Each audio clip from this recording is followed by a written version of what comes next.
ఈజీగా మనీ సంపాదించాలనే ఆలోచనలో ఓ వ్యాపారి ఇంటికి కన్నం వేసి దొరికిన తండ్రి కొడుకుల ఉదాంతం హైదరాబాద్ కుత్బుల్లాపూర్లో వెలుగులోకి వచ్చింది.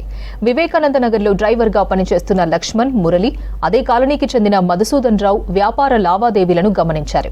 మధుసూదన్ రావు ఇంట్లో లేని టైం చూసిన డ్రైవర్ మురళి తన కొడుకు నాగశంకర్ మరో డ్రైవర్ లక్ష్మణ్తో కలిసి చోరీకి పాల్పడ్డాడు. సీసీ కెమెరా ఫుటేజ్ ఆధారంగా నిందితులను గుర్తించిన పోలీసులు ముగ్గురిని అరెస్ట్ చేశారు. నిందితుల నుంచి 80 తులాల గోల్డ్, భారీగా సిల్వర్ నగలను స్వాధీనం చేసుకున్నారు. చోరీ కేసును ఛేదించిన సిబ్బందికి రివార్డులు అందజేశారు డీసీపీ సురేష్. ఈ రోజు ఉదయం మాకు వచ్చిన విశ్వసనీయ సమాచారం మేరకు ఎవరైతే ముగ్గురు అఫెండర్లు ఉన్నారో వాళ్ళని క్యాచ్ చేయడం జరిగింది. వాళ్ళ దగ్గర 82 తులాల బంగారం, అదేవిధంగా 15 తులాల సిల్వర్ కూడా ఇంటాక్ట్గా ఎలా ఉన్నదో అలాగా ఆ చోరీ రికవరీ చేయడం జరిగింది.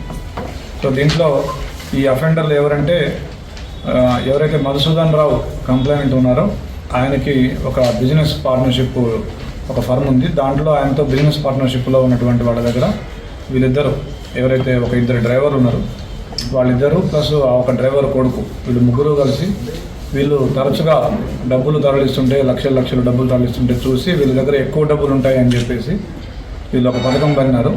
దాని ప్రకారం ఏంటంటే ఈ మధుసూదన్ రావు అనే వ్యక్తి వాళ్ళ పాప ఆరోగ్య విషయం రీత్యా వాళ్ళ పాప వాళ్ళ ఇంట్లో ఉంటున్నారు.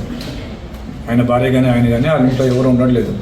దాన్ని చూసి వీళ్ళు ఒక పనిముట్టు సహాయంతో వీళ్ళ అపార్ట్మెంట్ తలుపు గొళ్ళెం విరగొట్టి లాక్ విరగొట్టి ఆ అపార్ట్మెంట్లోకి ఎంటర్ అయ్యి అక్కడ ఉన్నటువంటి 82 తులాల బంగారం, కొద్దిగా సిల్వర్ తీసుకున్నారు. దాని కిందనే ఇంకా 40 తులాల బంగారం కూడా ఉంది. అది కూడా తీసుకునే లోపు పక్కనే అలికిడైంది. ఎదురుగా ఒక సాఫ్ట్వేర్ ఇంజనీర్ ఉంటాడు. ఆయన వచ్చిన శబ్దం విని లెఫ్ట్ శబ్దం విని వీళ్ళు పారిపోవడం జరిగింది.